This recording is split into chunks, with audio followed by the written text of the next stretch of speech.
Primeiro livro de Crônicas, capítulo 16. Mantenham a palavra de Deus aberta. Faremos a exposição dos versos de 1 a 36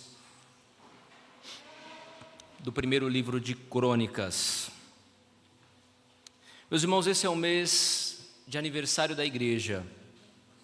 Desde o dia 7 de junho de 1987, nós temos comemorado todos os anos o aniversário da nossa igreja. Então são 38 anos de organização.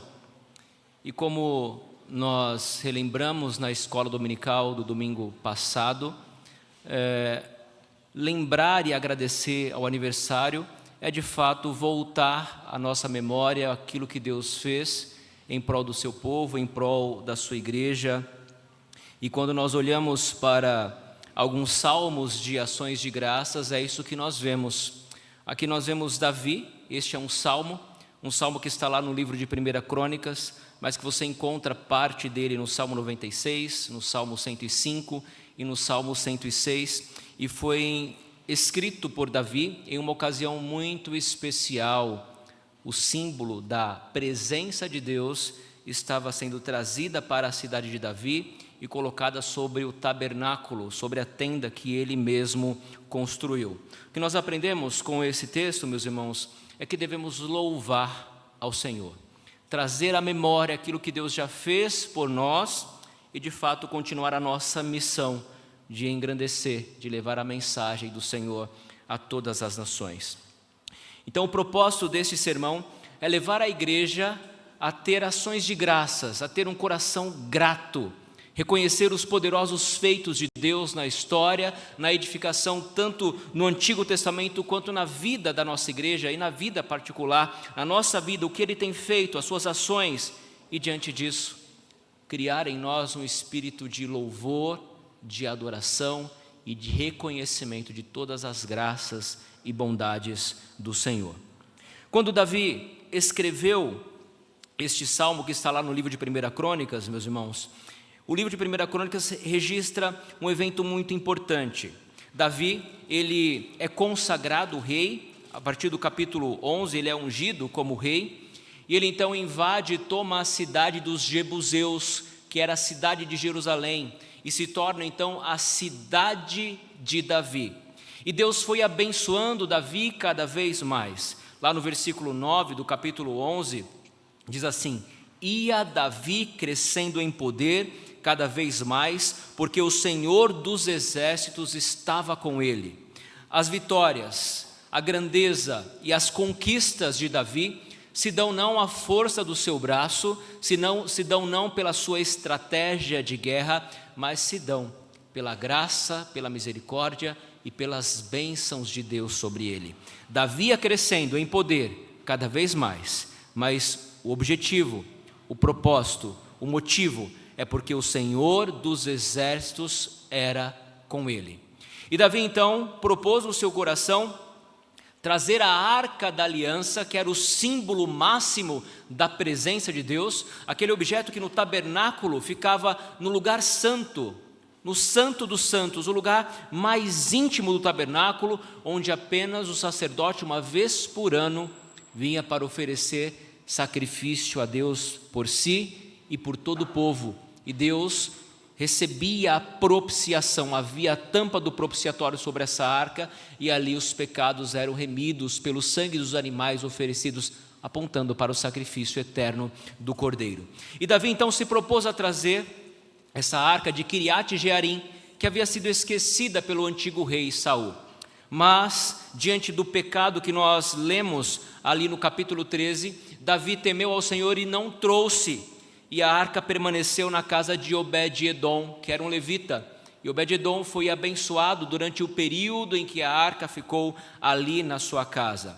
Mas os anos passaram, Davi preparou e organizou todos os conjuntos musicais que compunham ali a adoração. Se você reparar no capítulo 14 e no capítulo 15, Davi vai criar toda uma estratégia para que os levitas pudessem adorar ao Senhor. Então Davi, ele é o rei que organiza e distribui as atribuições dos levitas para que eles possam louvar ao Senhor continuamente. E esse é o objetivo da igreja. Qual é o objetivo da igreja? É louvar ao Senhor, é adorar ao Senhor. Davi não foi permitido que ele construísse um templo, mas ele pôde organizar toda a estrutura litúrgica, todos os atos de louvor, todos os requisitos e os rituais que deveriam ser oferecidos, os sacrifícios na casa do Senhor. É Ele quem organiza, Ele divide as vozes, Ele diz quem vai cantar o oitavado, Ele divide quem vai cantar os instrumentos de corda, os instrumentos de sopro. Ele organiza todo o louvor, para que a igreja pudesse ter sempre esse propósito. Fomos criados para adorar, fomos criados para louvar, fomos criados para bendizer. E os sacerdotes se santificaram, mas ele ainda não estava satisfeito. Ele queria muito no seu coração trazer a arca, que era o símbolo da presença de Deus, para a tenda que ele havia construído. Ele se propõe a fazer isso. Ele se propõe a fazer isso, e no capítulo 15 nós vamos ver que ele prepara todo um coral para que acompanhasse esse cortejo diante da presença da arca, não mais sendo trazida em carros puxados por boi, como ele fez anteriormente, mas como Moisés havia ordenado, através dos varais, sendo carregado pelos levitas, e ele vem trazendo essa arca da casa de Obed-edom até a tenda que ele havia construído na cidade de Davi. Enquanto ele trazia essa arca, o povo de Deus adorava, o povo de Deus louvava, o povo de Deus cantava hinos, cantava salmos, adorava o Senhor. O versículo 14 mostra a importância deste evento para o reinado de Davi. Capítulo 15, verso 14: santificaram-se, pois, os sacerdotes e levitas para fazerem subir a arca do Senhor, Deus de Israel. Os filhos dos levitas trouxeram a arca de Deus aos ombros pelas varas que nela estavam, como Moisés tinha ordenado, segundo a palavra do Senhor. E a partir do versículo 16, ele organiza os músicos, organiza as divisões de vozes. Enquanto a arca era levada para Jerusalém, o povo se alegrava. Olha só, a alegria do povo. Foram Davi, capítulo 15, versículos 25. Foram Davi os anciãos de Israel e os capitães de milhares para fazerem subir com alegria a arca da aliança do Senhor da casa de Obed-edom. Tendo Deus ajudado os levitas que levavam a arca da aliança do Senhor, ofereceram sacrifícios, 7 novilhos e 7 carneiros. E Davi ia vestido de manto, linho fino, como também todos os levitas que levavam a arca, e os cantores e os quenanias, chefe dos que levavam a arca e dos cantores. Davi vestia também uma estola sacerdotal de linho. Assim, todo o Israel fez subir com júbilo a arca da aliança do Senhor, ao som de clarins, de trombetas, de símbolos, fazendo ressoar alaúdes e harpas. Percebam a importância desse evento para o reinado de Davi. Era uma grande realização e o povo se alegrava. O povo estava reunido para adorar ao Senhor e ver esse cortejo da arca sendo levada para Jerusalém. E aqui, meus irmãos, nesse primeiro ponto que eu quero trabalhar com os irmãos, assim como Davi, nós também, como igreja, precisamos ter os nossos corações gratos pela presença de Deus no meio do seu povo.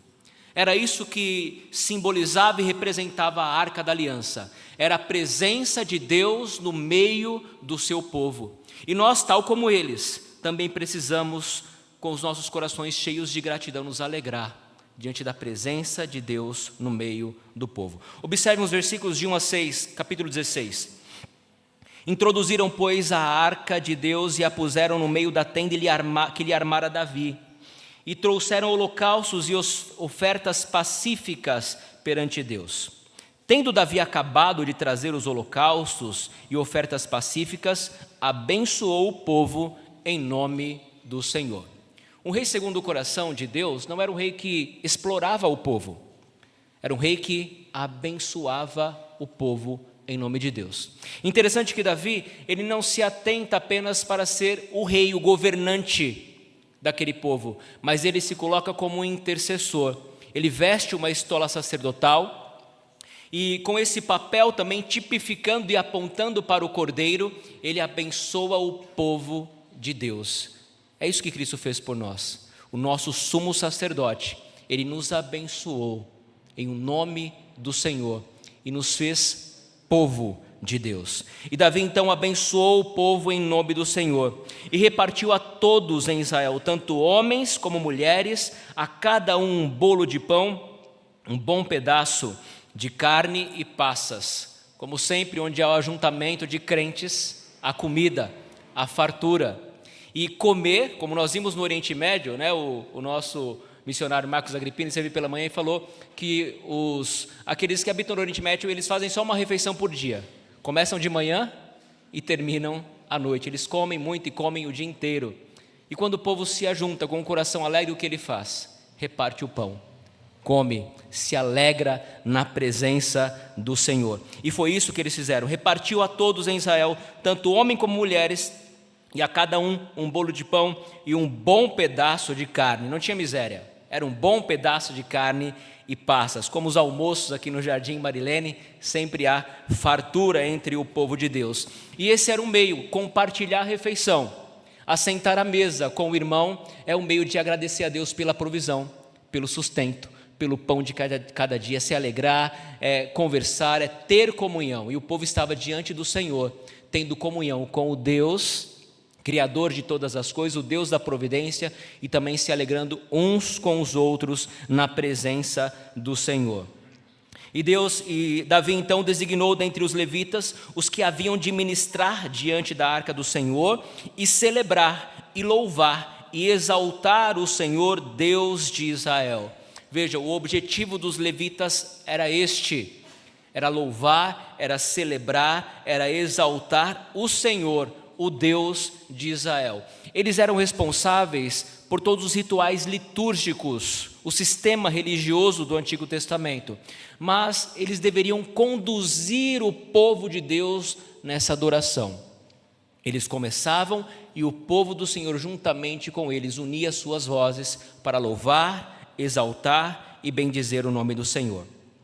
Asaf, o chefe, Zacarias, o segundo, e depois Jeiel, Semiramote, Jeiel, Matitias, Eliabe, Benaia, Obed-edom e Jeiel com alaúdes e harpas. E Asaf fazia ressoar os símbolos. Os sacerdotes Benaia e Jaaziel estavam continuamente com trombetas perante a arca da aliança de Deus. Bem, aqui o propósito da igreja é estabelecido. O propósito para o qual Deus nos chamou, o propósito para o qual Deus nos salvou é para sermos adoradores. Quando Cristo se encontra com a mulher samaritana, ela questiona a respeito do local em que se devia adorar. Veja, o local agora não tem tanta importância. Uns dizem em Jerusalém, outros em Samaria, mas Cristo vai dar uma resposta importante àquela senhora. Ele diz: eis que o Pai procura verdadeiros adoradores que o adorem em espírito e em verdade. Esse é o que o Pai procura para seus adoradores. Não importa se no Marilene, se do outro lado do mundo, no Oriente Médio ou em Jerusalém. O que importa é que nós o adoremos em espírito e em verdade. Esse é o propósito para o qual Deus pensou a igreja do Jardim Marilene, para que ela prestasse culto verdadeiro, para que verdadeiros adoradores se reunissem para tributar a Ele toda a honra, toda a glória e todo o louvor. Esse é o objetivo, esse é o propósito da nossa igreja. Esse é o propósito da igreja desde o Antigo Testamento. E esse continua sendo o propósito da igreja do Jardim Marilene: celebrar, louvar e exaltar o nome do nosso Deus. A arca, portanto, simbolizava a presença de Deus no meio do povo. E nós precisamos reconhecer, como igreja do Jardim Marilene, que sem a presença do Senhor, tudo isso seria em vão. Na verdade, não conseguimos dar um passo sem a presença contínua do Senhor. Portanto, reconheça que chegamos até aqui como chegamos, porque o Senhor está conosco. Toda a honra e toda a glória é dele. Não é a administração do pastor, não é a sabedoria do mestre de obra, não é a força dos diáconos, nem a força dos nossos braços nos mutirões. mas é a presença do Senhor quem sustenta essa igreja dia após dia. Portanto, reconheçamos com gratidão que a presença do Senhor é quem nos sustenta todos os dias. Em segundo lugar, nós vamos ver nos versos 7 a 22 que devemos celebrar as obras que Deus fez, olhar para o passado e ver as obras que Deus fez para com o seu povo. Davi, a partir do verso 7, ele vai escrever um salmo, um cântico, uma poesia, uma música, e eles cantaram essa música, eles celebraram esse louvor. Davi, como bem sabemos, meus irmãos, ele era pastor de ovelhas, mas era pastor e também músico. Ele carregava a sua harpa e ele tangia a sua harpa. Ele tocava tão bem que ele foi levado para o palácio real de Saul para que tocasse. E quando ele tocava tão belamente que os espíritos que perturbavam Saul se escondiam, saíam e o deixavam, enquanto ele tangia com beleza celestial a sua harpa. Então ele era rei, ele era um comandante de exército, um guerreiro, mas ele também era um adorador. E agora ele vai colocar e escrever esse salmo, um salmo de ações de graças diante da chegada da arca que representava a presença do Senhor no tabernáculo, na tenda que ele havia construído. Olhem o versículo, a partir do versículo 7, nós vamos aprender que devemos celebrar as obras de Deus do passado. Naquele dia foi que Davi encarregou pela primeira vez a Asaf e a seus irmãos de celebrarem com hinos o Senhor. Pela primeira vez um grande coral se formou para adorar ao Senhor, para celebrar ao Senhor com hino. Que hino? O hino está a partir do versículo 8. Rendei graças ao Senhor, invocai o seu nome, fazei conhecido entre os povos os seus feitos. Cantai-lhe salmos, narrai todas as suas maravilhas. Aqui nós vemos gratidão a Deus, rendei graças ao Senhor, o espírito de gratidão. Nós vemos invocação, Davi invocando o nome do Senhor, o Senhor dos exércitos, invocai o seu nome. E também o desejo de Davi de que todos os povos conhecessem o Deus de Israel. Esse era o desejo de Davi.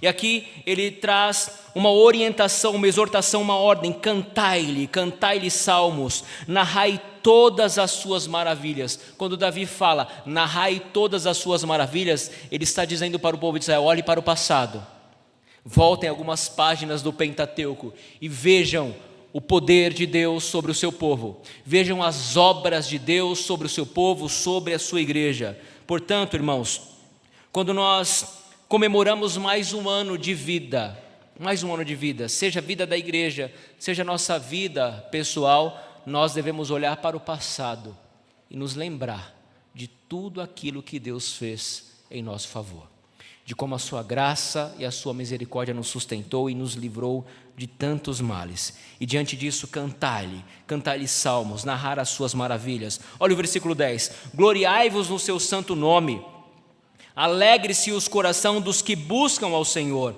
buscai ao Senhor e o seu poder, buscai perpetuamente a sua presença. Lembrai-vos das maravilhas que fez, dos seus prodígios, dos juízos dos seus lábios, vós, descendentes de Israel, o seu servo, vós, filhos de Jacó, seus escolhidos. Porque Ele é o Senhor nosso Deus, os seus juízos permeiam toda a terra. Lembrem-se perpetuamente da sua aliança e da palavra que empenhou para 1000 gerações, da aliança que fez com Abraão e do juramento que fez a Isaque, o qual confirmou a Jacó por decreto e a Israel por aliança perpétua: dar-vos-ei a terra de Canaã como quinhão da vossa herança. Então eram eles em pequeno número, pouquíssimos e forasteiros nela. Andavam de nação em nação, de um reino para um povo, a ninguém permitiu que os oprimisse, antes por amor deles repreendeu a reis, dizendo: não toqueis nos meus ungidos, nem maltrateis os meus profetas. Portanto, comemorar o aniversário é relembrar os poderosos feitos de Deus, é lembrar de como Ele agiu com graça para com o seu povo. É isso que Davi faz aqui. Ele leva o povo para o passado e diz: lembrai-vos das maravilhas que Ele fez. Ele lembra da aliança que Deus fez com os patriarcas, com Abraão, com Isaac e com Jacó. E Deus fez uma promessa a Abraão de que nele seriam benditas, isto é, abençoadas todas as famílias da terra, da qual somos nós. Nós somos a descendência espiritual de Abraão, abençoados na promessa que ele fez a esse patriarca. E Davi diz: olhem para o passado e vejam como Deus é bom, como Deus é grande, como Deus é misericordioso, como Deus é maravilhoso. Mas Davi se lembra também de que aquele povo era um povo pequeno, era um povo humilde, era uma nação fraca.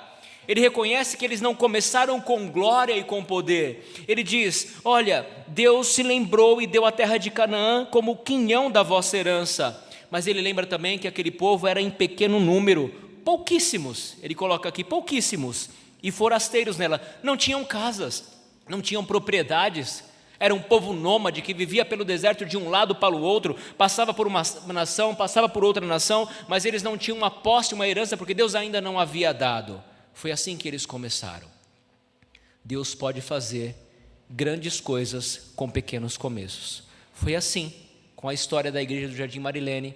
Começou lá com a família da Lídia, com a família da Nalva, do Saulo, da dona Damiana, onde eles começaram a se reunir, as suas famílias, e ali começou um culto no lar, e esse culto depois na rua Cláudio Manuel da Costa, um ponto de pregação, e depois aqui ao lado na casa da minha avó, e agora nós temos uma história que foi construída com famílias, eram pouquíssimos em números, insignificantes diante das megas igrejas que temos visto por aí, mas a palavra de Deus perseverou, foi pregada com fidelidade, e Deus tem usado essa igreja para abençoar muitas famílias. Muitas pessoas ouviram o evangelho, se converteram, foram salvas, algumas já partiram e estão na glória, e nós precisamos continuar esse legado. Éramos pouquíssimos em pequenos números, mas a ninguém permitiu que o Senhor os oprimisse. Por amor deles, repreendeu a reis, dizendo: não toqueis nos meus ungidos, nem maltrateis os meus profetas. Meus irmãos, Deus ama tanto mega igrejas quanto igrejas pequenas.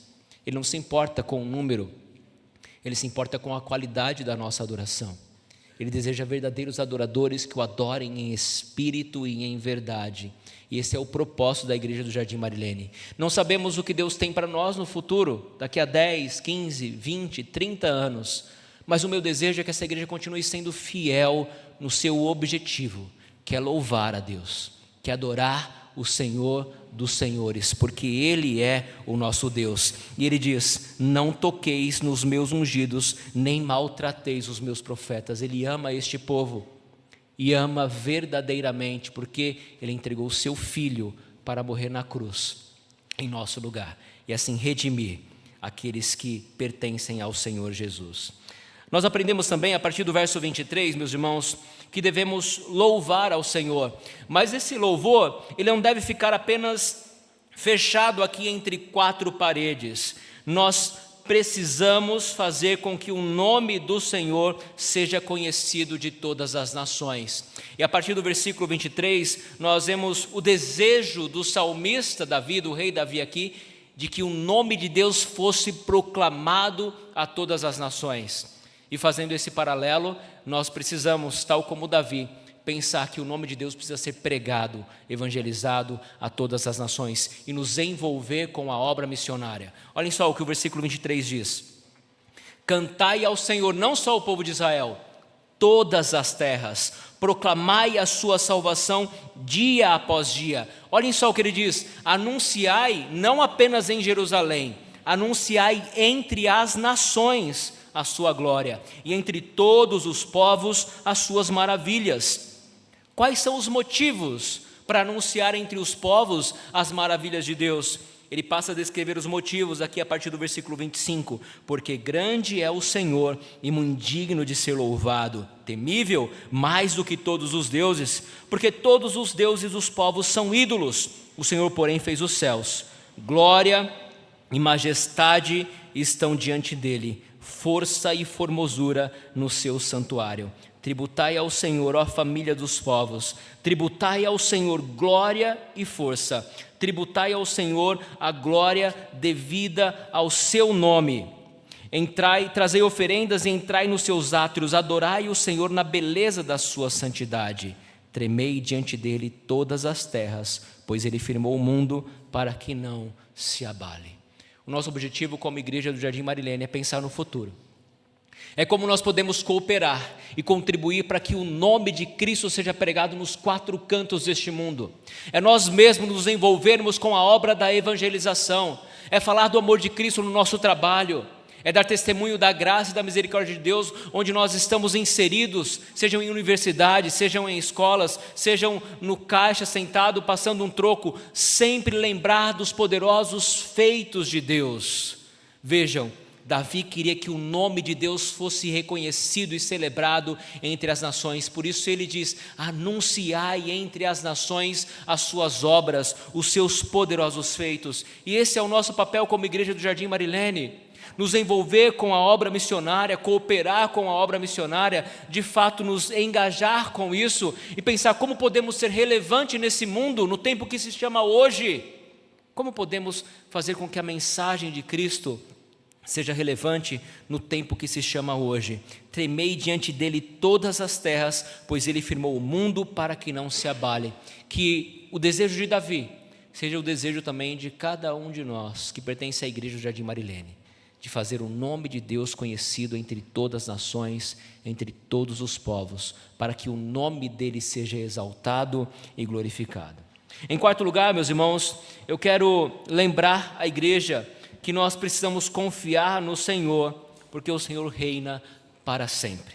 Esses versos de 31 a 36 falam sobre a fidelidade de Deus, que são motivo da nossa esperança. E mesmo diante das dificuldades, Ele continua sendo Deus e continua sustentando a sua igreja. A partir do versículo 31, alegrem-se os céus e a terra exulte, diga entre as nações, reina o Senhor. É um testemunho de fé aqui, reina o Senhor, ou seja, o Senhor é o verdadeiro rei. Davi está dizendo: olha, eu não sei qual Deus você serve, eu não sei quem é o seu rei, mas eu sei de uma coisa, que sobre toda a terra reina o Senhor. O Senhor é rei de toda a terra. É um testemunho da fé de Davi. Ele diz que até a criação, a natureza louva o seu Criador. Ruja o mar e a sua plenitude, folgue o campo, se alegre o campo e tudo o que nele há. Regozijem-se as árvores do bosque na presença do Senhor, porque vem julgar a terra. Rendei graças ao Senhor porque Ele é bom, porque a sua misericórdia dura para sempre. E dizei: salva-nos, ó Deus, da nossa salvação. Ajunta-nos e livra-nos das nações, para que rendamos graças ao teu santo nome e nos gloriemos no teu louvor. Bendito seja o Senhor, o Deus de Israel, de eternidade até a eternidade. E todo o povo disse amém e louvou ao Senhor. O povo se alegra, o povo exulta, alegrem-se os céus e a terra exulta, porque o Senhor é rei. Que essa verdade, meus irmãos, esteja sempre em nossos corações, que possamos sempre nos lembrar quem é rei sobre esta igreja e quem reina sobre este mundo, e esse rei é o nosso Senhor e Salvador Jesus Cristo. Que possamos sempre nos lembrar que Ele é o nosso Salvador.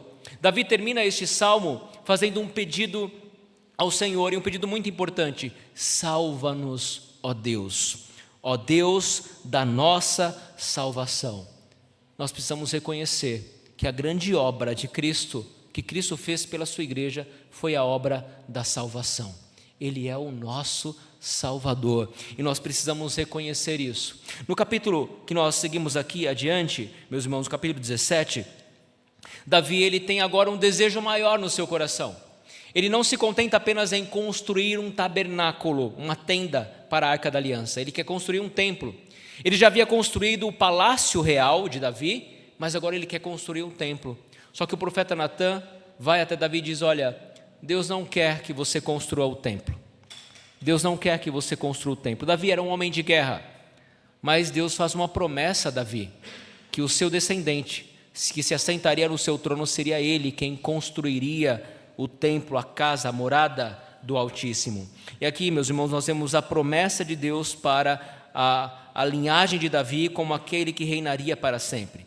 Olha o versículo 14 do capítulo 17. Mas confirmarei na minha casa e no meu reino para sempre, e o seu trono será estabelecido para sempre. Segundo todas estas palavras e conforme toda esta visão, assim falou Natã a Davi. Meus irmãos, quando Deus, o Senhor, faz essa promessa a Davi, Ele está pensando alguns séculos depois de Davi. Ele está se lembrando do descendente de Davi. Ele está falando da pessoa de Cristo Jesus.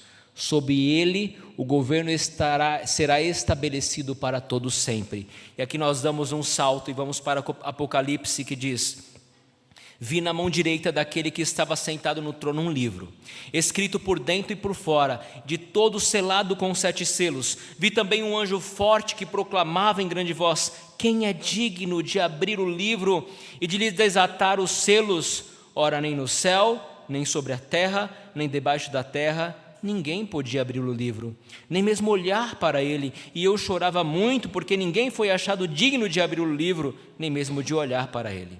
Todavia, um dos anciãos me disse, relembrando as promessas de Deus a Davi: não chores, eis que o leão da tribo de Judá, a raiz de Davi, venceu para abrir o livro e os seus 7 selos. Jesus é o leão da tribo de Judá, é a raiz de Davi, e ele venceu para abrir o livro. Então vi no meio do trono dos 4 seres viventes e entre os anciãos de pé um cordeiro, como tendo sido morto. Ele tinha 7 chifres, bem como 7 olhos, que são os 7 Espíritos de Deus enviados por toda a terra. Veio e tomou o livro da mão direita daquele que estava sentado no trono. E quando tomou o livro, os 4 seres viventes e os 24 anciãos se prostraram diante do cordeiro, tendo cada um deles uma harpa e taças de ouro cheias de incenso, que são as orações do santo. E o que eles fizeram? O que a igreja fez? O que os levitas fizeram lá em Davi? Eles louvaram ao Senhor e entoavam um novo cântico, dizendo: digno és de tomar o livro, de abrir-lhe os selos, porque foste morto e com o teu sangue compraste para Deus os que procedem de toda tribo, língua, povo e nação, e para o nosso Deus constituíste reino e sacerdotes, e reinarão sobre a terra. Essa é a obra de Cristo. Esse é o que Cristo fez pelo seu povo. Davi termina o salmo dizendo: salva-nos, ó Deus. E Deus apresenta Cristo como aquele que morreu pelos nossos pecados. Com o teu sangue nos compraste para Deus de cada tribo, e agora pertencemos ao Senhor. E o nosso desejo, o nosso objetivo e o nosso propósito, meus irmãos, é juntar as nossas vozes com esses 4 seres viventes, com esses 24 anciãos e milhões de milhares que se encontravam diante do trono e do cordeiro, e dizer: digno é o cordeiro que foi morto de receber o poder e riqueza e sabedoria e força e honra e glória e louvor. Então ouvi que toda criatura que há no céu e sobre a terra e debaixo da terra e sobre o mar e tudo que neles há estava dizendo: aquele que está sentado no trono e ao cordeiro, seja o louvor e a honra e a glória e o domínio pelos séculos dos séculos. Que esse propósito de louvar e adorar a Deus seja sempre a centralidade do objetivo da nossa igreja. A nossa missão é fazer o nome de Deus conhecido, para que Ele junte os seus verdadeiros adoradores de toda a terra, e que a igreja do Jardim Mariana continue sendo um luzeiro neste mundo, continue abençoando famílias, para que essas famílias possam ser bênção onde quer que elas estejam, para a honra e glória do nome do nosso Deus. Amém. Vamos louvar ao Senhor, meus irmãos.